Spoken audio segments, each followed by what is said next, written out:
Mensagem do dia, com o pastor Marcelo Gomes. Abra sua Bíblia comigo no livro do Apocalipse, segundo capítulo. Nós vamos ler os versos 12 a 17. Diz assim a palavra do Senhor: Ao anjo da igreja em Pérgamo escreva: Estas são as palavras daquele que tem a espada afiada de 2 gumes. Sei onde você vive, onde está o trono de Satanás. Contudo, você permanece fiel ao meu nome e não renunciou à sua fé em mim, nem mesmo quando Antipas, minha fiel testemunha, foi morto nessa cidade onde Satanás habita. No entanto, tenho contra você algumas coisas. Você tem aí pessoas que se apegam aos ensinos de Balaão, que ensinou Balaque a armar ciladas contra os israelitas, induzindo-os a comer alimentos sacrificados a ídolos e a praticar imoralidade sexual. De igual modo, você tem também os que se apegam aos ensinos dos nicolaítas. Portanto, arrependa-se. Senão, virei em breve até você e lutarei contra eles com a espada da minha boca. Aquele que tem ouvidos, ouça o que o Espírito diz às igrejas. Ao vencedor darei do maná escondido. Também lhe darei uma pedra branca com um novo nome nela inscrito, conhecido apenas por aquele que o recebe. Louvado seja Deus pela sua palavra. Quem é você? Essa é uma pergunta importante que diz respeito à nossa identidade. Quando a pergunta se refere a como é você, como você lida com a vida, com os relacionamentos, com as circunstâncias, como você reage aos estímulos do seu meio, a pergunta é então a respeito da sua personalidade. Quando a pergunta é sobre o que você faz, como você atua no mundo, que tarefas você desempenha, então a pergunta é sobre a sua instrumentalidade e, quando muito, a respeito de sua missão. Mas quando a pergunta é quem é você, então é uma pergunta sobre a sua identidade. A essência do seu ser é que está no foco. Essa é uma pergunta importante e intransferível, porque não se trata de quem os outros pensam que eu sou. Não se trata de se alguém sabe exatamente quem eu sou. Como na história daquele jovem que foi prestar uma prova vestibular numa classe com mais ou menos 100 alunos. E faltando 5 minutos para a prova acabar, o professor já começou a dizer que os alunos tinham pouco tempo. O tempo finalmente esgotou-se. O professor chamou para que todos entregassem suas provas. Os alunos foram se levantando, deixando as provas sobre a mesa. E aquele jovem continuou escrevendo porque estava bastante atrasado. O professor olhou para ele, o viu escrevendo e disse: o tempo acabou, você não pode mais continuar fazendo. Mas aquele jovem ignorou o chamado do professor e continuou escrevendo, até que o professor terminou de arrumar as suas coisas e já ia sair. Quando o professor estava saindo, aquele jovem foi devolver a sua prova. O professor parou, colocou a pilha de provas na mesa e disse: não vou mais aceitar a sua prova. Aquele jovem olhou para ele e disse: o senhor não pode fazer isso. Eu preciso entregar minha prova. Não, você não vai entregar a sua prova porque você está atrasado. Professor, eu quero entregar a minha prova, o senhor não pode recusá-la. Eu vou recusá-la, você está atrasado. Professor, o senhor sabe com quem o senhor está falando? Eu não sei com quem eu estou falando e nem quero saber, o senhor não pode entregar a sua prova. Professor, olhe nos meus olhos, o senhor não sabe quem eu sou. Eu não sei quem você é, não pode entregar a sua prova. O senhor tem certeza que não sabe quem sou eu, com quem o senhor está falando? Não sei, não quero saber. Então aquele jovem levantou a pilha, pôs a prova dele no meio e disse: então agora acha a minha. Isso não tem nada a ver com a minha mensagem, rigorosamente nada. A menor importância. Só para quebrar o gelo. Pouco importa se as pessoas acham que sabem quem você é. Pergunta fundamental é se você sabe quem você é. Qual é a sua identidade? Semana passada eu li um livro muito interessante de Zygmunt Bauman, chamado exatamente Identidade. Nesse livro ele diz algumas coisas interessantes. Primeira, que a pergunta pela identidade vem do desejo de segurança, porque é importante para o ser humano que ele se sinta pertencente a um grupo que de alguma maneira o caracterize de um modo especial. Então Zygmunt Bauman fala de dois tipos de comunidades, às quais as pessoas se ligam, das quais elas gostam de fazer parte na construção de sua identidade. Primeiro tipo, ele chama de comunidades de vida e destino. São as comunidades que têm a ver com a nacionalidade, por exemplo. Principalmente no passado, a questão da nacionalidade era tão importante. Hoje, no mundo globalizado, essa importância vem diminuindo. Questões como, por exemplo, de família. A pessoa dizia, eu sou da família tal. Meu avô foi fulano de tal. A minha ascendência é tal. E isso, de alguma maneira, me identifica. Questões como classe social. Alguns países, até hoje, são deterministas no que se refere à classe social. Se você é pobre, nunca poderá deixar de ser, porque isso não tem a ver com o recurso que você tem à disposição, tem a ver com quem você é. Então, identidades construídas a partir de contextos de vida e destino, comunidades de vida e destino. O segundo tipo que Bauman coloca e que é mais comum nos dias de hoje do que já foi em toda a história, são as comunidades de ideias e princípios. Por exemplo, o sujeito que é partidário de um movimento ou de uma ideologia política. Ele se sente identificado. Ele diz, eu sou de esquerda, eu sou de direita, eu sou eleitor de tal, eu sou opositor de tal, eu sou a favor, eu sou contra. No Brasil, um outro fenômeno interessante nesse sentido é o fenômeno das torcidas. As torcidas aparecem no mundo de hoje como espaços de construção identitária. Eu sou São Paulino, eu sou palmeirense, eu sou flamenguista. E é possível que um jovem agrida e até mate outro em função da distinção entre a torcida que ele faz parte e a torcida que o outro faz parte. Religiões também servem a esse propósito. Eu sou evangélico, eu sou presbiteriano, eu sou católico, eu sou ateu. Expressões comunitárias de fé que de alguma maneira nos preenchem, pelo menos a princípio, essa necessidade de pertencimento. O que Bauman não trata, e que é o tema da minha reflexão nesta noite com você, é a questão espiritual da nossa identidade. Porque mais importante do que uma identidade construída a partir de relações de origem, mais importante do que uma identidade construída a partir de relações de ideias, é a descoberta da nossa identidade espiritual. Quem nós somos diante de Deus. Quem nós somos para Deus. Qual é a nossa identidade em relação a Deus. E esse texto que nós lemos é interessante porque me parece que a questão da identidade diante de Deus é a questão fundamental. Primeiro em relação a Pérgamo, porque Pérgamo tinha uma identidade.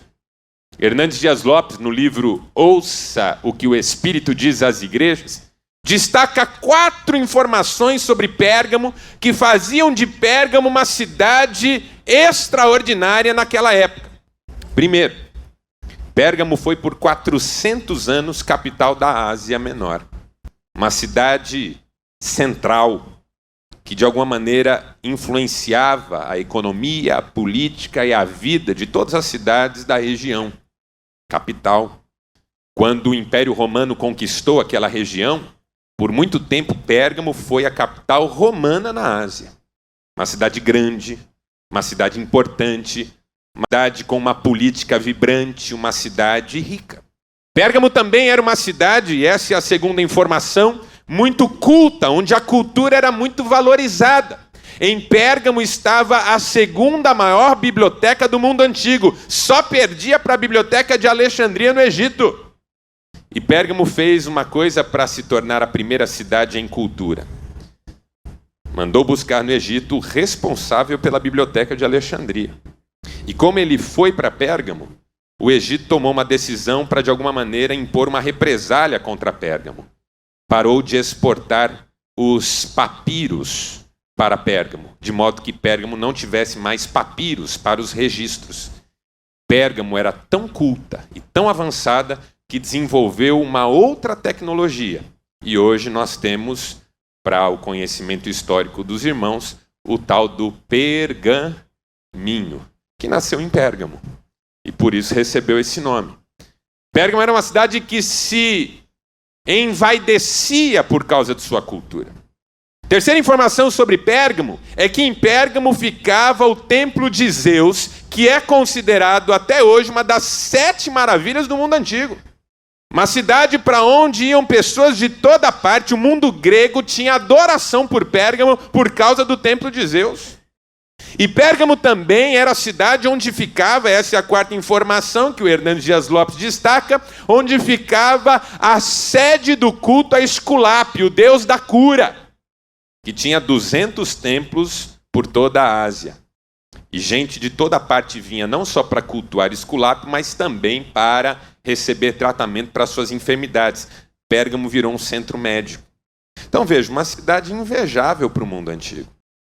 Mas quando Deus olhou para essa cidade, o que é que ele disse sobre ela? Casa de Satanás. Casa de Satanás. O mundo antigo venerava essa cidade. O Senhor olhava para ela e dizia: é o lugar onde o diabo mora. O que é mais importante do que aquilo que o mundo tem a dizer a seu respeito é o que Deus tem a dizer a seu respeito. Muito mais importante do que o que as pessoas acham de você é o que Deus vê quando olha para você. Pérgamo era aplaudida, mas diante do Senhor ela estava reprovada. Em Pérgamo era muito difícil ser crente, porque por mais avançada que essa cidade era, a perseguição contra os cristãos ali era muito forte. E chegou ao ponto de matar um cristão por causa de sua fé. Antipas, um membro da igreja em Pérgamo, foi assassinado por causa de sua fé. Era muito difícil ser crente em Pérgamo. Em Pérgamo, naquela época, havia uma operação chamada Lava Jato e passava na TV uma novela chamada Babilônia. Em Pérgamo, ser crente era complicado, porque em Pérgamo a sua fé podia significar o ódio das pessoas contra você. Em Pérgamo, manter a sua fé era difícil, porque a idolatria, o pecado, a imoralidade, a maldade era uma pressão constante contra os cristãos. Pérgamo, uma cidade onde ser crente era muito difícil. Por isso Deus chama essa cidade de lugar onde Satanás habita. 2 vezes nesse texto Deus se refere a essa cidade como lugar onde Satanás habita. Mas é exatamente nesse contexto que a identidade da igreja surge. E Deus fala sobre a identidade dessa igreja. E tem 3 lições que eu quero compartilhar com você rapidamente. Primeira, a igreja tem uma identidade firmada em Jesus Cristo. E essa é a lição que nós aprendemos com os versículos 12 e 13, que dizem assim: estas são as palavras daquele que tem a espada afiada de 2 gumes. Sei onde você vive, onde está o trono de Satanás, contudo você permanece fiel ao meu nome e não renunciou à sua fé em mim. Porque em Pérgamo, os cristãos não só sabiam o que era exatamente a sua cidade, como também sabiam quem eles eram diante de Deus e quem Deus era na vida deles. Essa é a primeira lição sobre a identidade da igreja. A igreja sabe quem ela é diante de Deus e sabe quem é Deus na sua vida. As circunstâncias eram adversas e nós vivemos num mundo onde as pessoas pensam de si mesmas a partir das circunstâncias que estão vivendo.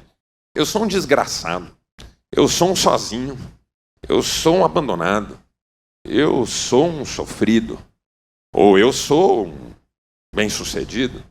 ou eu sou uma pessoa abençoada, geralmente em função das circunstâncias. Então, se a pessoa está passando por lutas, crises, que ela não consegue vencer, ela sente que ela é a menor de todas. Mas se ela está nadando de braçada na vida, contudo sorrindo para ela, ela sente que é melhor que as outras pessoas. Em Pérgamo, aqueles cristãos aprenderam que não importam as circunstâncias, você é quem você é diante de Deus e não diante da vida. Não são os problemas que dizem quem você é Deus quem tem uma palavra a respeito de você. E Deus olha para essa igreja e diz: eu sei que você vive num lugar onde ser cristão é difícil.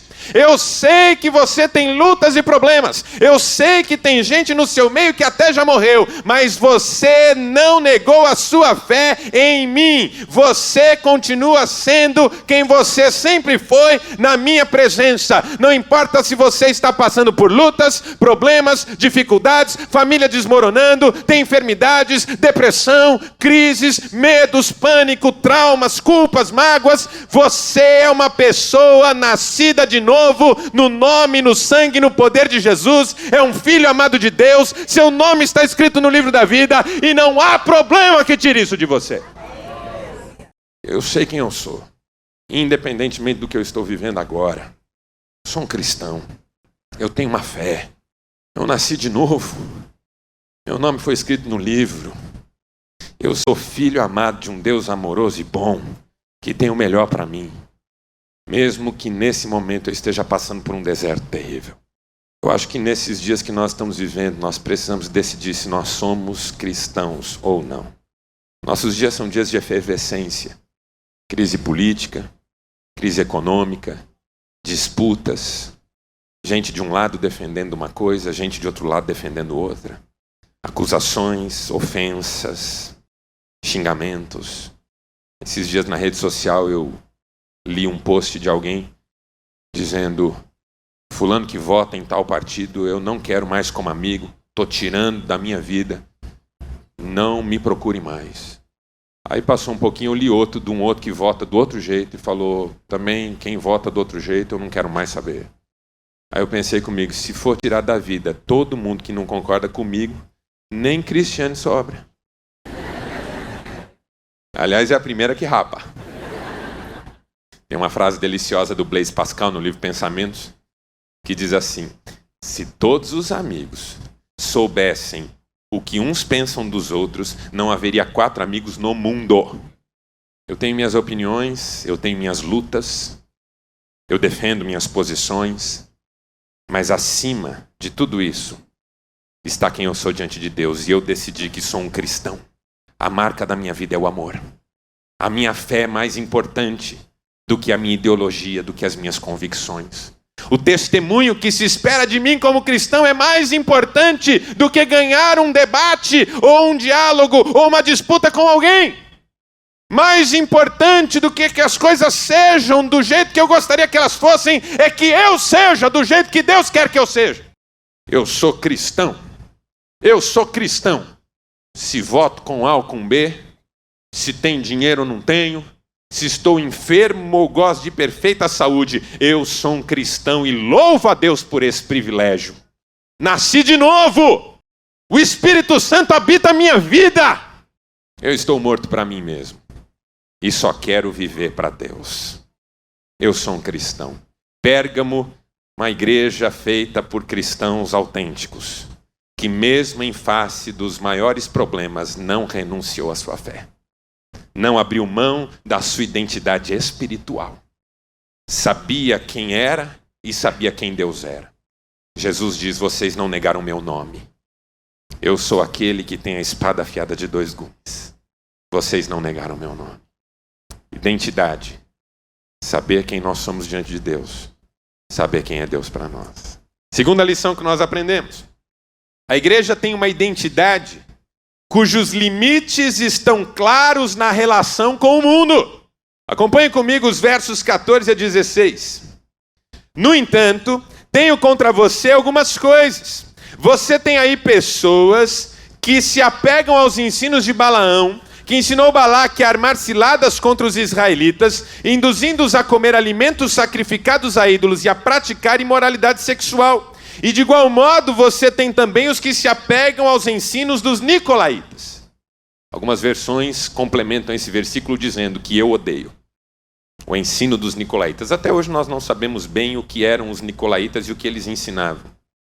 Mas me parece que eles caminhavam numa direção muito própria daquela época, que era uma certa condescendência com o culto que era feito ao imperador em todos os lugares do império. O que os nicolaítas talvez ensinassem para a igreja era que não havia problema nenhum em adorar a Deus e adorar a César. Está tudo certo. Tem problema. Tem problema ficar com um pé em cada canoa. Assim a gente vai vivendo. A segunda lição sobre a identidade da igreja é que a igreja, sabendo quem é, também sabe quem ela não é. A bênção de você saber quem você é que está claro para você quem você não é. E a igreja não é como Balaão e sua doutrina de insinuação pecaminosa, de contaminação aos poucos. A igreja, sabendo quem é, sabe que não é como os nicolaítas, que acham que é possível viver com os pés em duas canoas diferentes. A igreja, sabendo quem é, sabe quem não é. Jesus, orando pelos seus discípulos, disse assim: Pai, eles estão no mundo, mas do mundo eles não são. Uma vez que eu decido que eu sou cristão, eu já sei o que eu não sou também. E tem coisas que me estão vedadas neste mundo por causa da minha fé. Uma vez que eu sei quem eu sou, eu sei quem eu não sou e onde eu não posso mais ir. Que armas eu não uso mais para lutar as minhas lutas. O problema é que, não sei, mas alguns cristãos, talvez muitos, talvez poucos, eu não sei, já não têm uma vida que mostre ao mundo de fato quem de fato eles são. Porque é possível que alguém diga para um cristão: mas você não é cristão? Ah, eu sou. E pode fazer isso? Ah, mas eu sou assim. Ora, então se ser cristão é ser como todo mundo é, eu não preciso ser cristão para continuar sendo do jeito que eu sou. Simples assim. Talvez isso tenha levado o apóstolo Paulo a dizer: o nome de Deus é blasfemado entre os gentios por vossa causa. Se eu não estou enganado, foi Moody quem escreveu o seguinte: de cada 100 pessoas, uma lerá a Bíblia e as outras 99 lerão essa pessoa que leu a Bíblia. De cada 100 pessoas, uma será cristã. As outras entenderão Deus a partir da vida desse cristão. Quando eu era criança, um professor que me dava aulas na escola dominical dizia: talvez você seja a única Bíblia que um dia alguém lerá. Que Bíblia essa pessoa lerá? São declarações tão fortes, eu acho, que sugerem que as pessoas que olham para mim precisam ver Jesus. O apóstolo Paulo disse: sejam meus imitadores, como eu sou de Cristo. Mas o Marcelo anda muito vivo, o João, o Carlos, o José, o Marcos, andam muito vivos. E eles roubam a cena. Então, de repente, eu sou cristão, mas eu também sou iracundo, briguento, agressivo, e machuco os outros quando as coisas não são do jeito que eu quero que elas sejam. Eu sou cristão, mas eu sou controlador, dissemino de difamação, magoo, ofendo, calunio. Eu sou cristão, mas transformo as pessoas em objetos. Eu sou cristão, mas olho para uma mulher com um olhar impuro que a transforma num pedaço de carne que eu quero usar para satisfazer a minha fome de prazer particular. Eu sou cristão, mas olho para um homem e o considero objeto de satisfação de desejos pontuais. Alguma coisa que não está fazendo muito sentido. Eu sou cristão, mas quero desfrutar de tudo que o mundo oferece, não quero abrir mão de nada, não quero deixar nada, não quero ser proibido de fazer nada, eu quero viver a vida na máxima intensidade, eu acho que Deus quer que eu seja feliz. Não vai batendo. Jesus disse: se vocês não se arrependerem, eu virei contra vocês e lutarei contra vocês com a espada da minha boca, porque entre o cristão e o não cristão tem um divisor de águas muito claro, que é a palavra de Deus. Então o cristão não vive como ele acha que tem que viver, ele vive como ele aprende na palavra de Deus que ele tem que viver. Então se a palavra diz, não saia da sua boca a palavra torpe, Senhor, põe em guarda a porta dos meus lábios.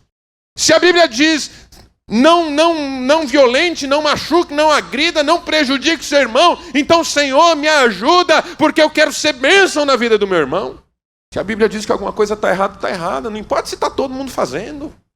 E muito menos se eu acho que a vida dá certo sem essas coisas. É a espada da boca do Senhor.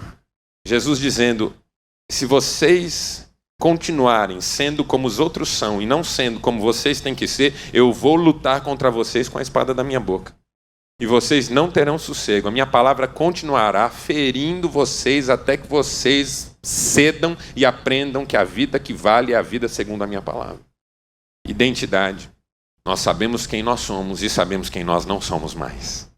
O apóstolo Paulo diz, vocês se despiram do velho homem, aleluia, e se vestiram do novo.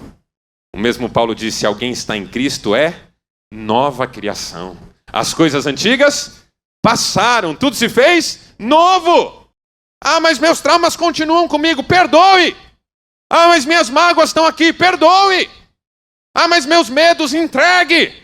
Você é uma nova pessoa, você não é mais quem você era, aleluia. Isso levou talvez Martin Luther King Jr. a dizer uma frase que eu acho das mais lindas ditas até hoje, quando ele falou assim, eu sei que eu ainda não sou quem eu devia ser, mas eu também sei que eu já não sou quem eu era. Terceira lição. A identidade da igreja, uma identidade que está garantida em Deus. Veja o versículo 17, que lindo. Versículo 17 diz, aquele que tem ouvidos ouça o que o Espírito diz às igrejas. Ao vencedor darei do maná escondido. Também lhe darei uma pedra branca com um novo nome nela inscrito, conhecido apenas por aquele que o recebe. O nome na Bíblia é uma marca da identidade. O exemplo mais forte é do próprio Deus. Quando Moisés perguntou para Deus qual é o teu nome, Deus disse duas coisas. Primeiro Deus disse, eu sou quem eu sou. E depois Deus disse, esse é o meu nome. Por quê? Porque Deus queria que Moisés soubesse que o nome não é apenas um rótulo, mas uma expressão da essência. Moisés, antes de eu dizer o meu nome, você tem que entender que eu sou quem eu sou. Por isso que na Bíblia algumas pessoas mudam de nome. Porque a sua identidade foi transformada. Deus mudou o nome de Jacó. Jacó significa usurpador. Alguém que foi caracterizado como um projeto de usurpação. Jacó nasceu segurando o calcanhar do irmão, como que querendo tomar o seu lugar de primogênito. Então ele foi caracterizado como um usurpador, aquele que tenta tomar o lugar do outro. Quando ele tem uma experiência com Deus, Deus diz, seu nome não será mais Jacó. Porque você não é esse usurpador tentando ter um lugar que não é seu. Seu nome será Israel, porque você é um príncipe do Senhor. Aleluia. Você não é quem as pessoas dizem que você é quem Deus diz que você é. Então agora Deus está dizendo no Apocalipse que no final cada um receberá uma pedra com um novo nome inscrito, que só conhecerão Deus e a própria pessoa que o recebe. Sabe o que isso significa? Que essa é a vitória final contra todo o nosso desejo de termos a nossa identidade construída a partir do que os outros pensam de nós. A vitória da identidade é quando ela se baseia unicamente no que Deus pensa de nós e no que nós sabemos a respeito de Deus e do que Deus pensa de nós. É um nome que só Deus conhece e quem o tem. Não é o outro que determina a minha identidade. É Deus e o meu relacionamento com Ele. E esse nome virá no final. Por quê? Porque a questão da identidade da igreja também passa pela seguinte ideia: saber quem você é e saber quem você será. Porque, como disse o apóstolo João, quando ele se manifestar, também nós seremos tal como ele é. Não está claro ainda quem nós seremos, mas nós seremos tal como ele é. O Moltmann tem uma frase tão bonita, ele diz assim: claro que o ser é mais do que o ter. Isso é um chavão já. Ser é melhor do que ter. Mas aí ele completa, o devir é melhor do que o ser. Porque quem você é será superado por quem você será quando Cristo se manifestar. Então isso significa que o cristão é movido por esperança. Cristãos são movidos por esperança, porque eles não olham para trás. A sua identidade não depende de questões de origem, nacionalidade, família, classe. Ele não olha apenas para o presente, comunidades de ideias e princípios, religiões, partidos, torcidas, o que quer que seja. O cristão olha para frente e ele sabe que ele faz parte da nova Jerusalém, da cidade que está sendo ataviada. Jesus foi preparar-nos lugar e nós vivemos nesse mundo na certeza de que estaremos naquele. Então a nossa vida nesse mundo é diferente, não é apegada, não é em disputas intermináveis por espaços que todo mundo quer. O nosso lugar está garantido no Senhor. Então eu vou lutar por esse mundo, para que sinais do reino de Deus se manifestem aqui. Mas o que eu tenho no coração exatamente é aquela cidade na qual um dia eu vou morar. O apóstolo Paulo, falando sobre a nossa identidade, diz que nós somos embaixadores. O apóstolo Paulo, falando sobre a nossa identidade, falou que nós somos peregrinos. Nós estamos de passagem, irmãos. E quem sabe quem é, sabe se está em casa ou fora dela. Quando você sabe quem você sabe se está em casa ou fora de casa. E eu e você, aleluia, estamos fora de casa. Mas um dia voltaremos para lá. Um dia voltaremos para lá. E estaremos com o Senhor para sempre. Então há esperança para esse mundo. Há esperança para nós, há esperança para a Espanha. Há esperança para o mundo árabe. Há esperança até para os terroristas do Estado Islâmico. Há esperança para os africanos que estão morando na miséria. Há esperança para a América Latina. Há esperança para os países mais ricos do mundo. A esperança é que todos um dia entendam que fomos comprados por preço.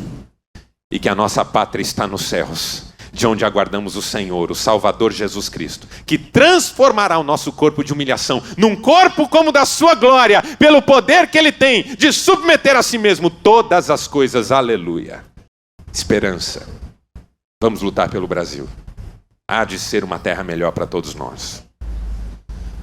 Mas o que nos importa é que os brasileiros conheçam aquela outra terra prometida. A nova Jerusalém.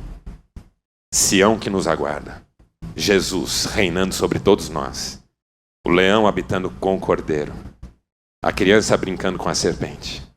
E não haverá mais pranto, nem choro, nem dor, nem tristeza, nem morte, nem enfermidade, porque todas essas coisas terão passado. E Deus será tudo em todos. 3 aplicações práticas para isso. Primeiro, oração. Porque se eu sei quem eu sou e sei quem Deus é, a vida de oração é uma das marcas da minha vida. Porque quem sabe quem é e sabe quem Deus é, se relaciona com Deus e ora. Se eu sei quem eu sou e sei quem eu não sou, eu leio mais a Bíblia.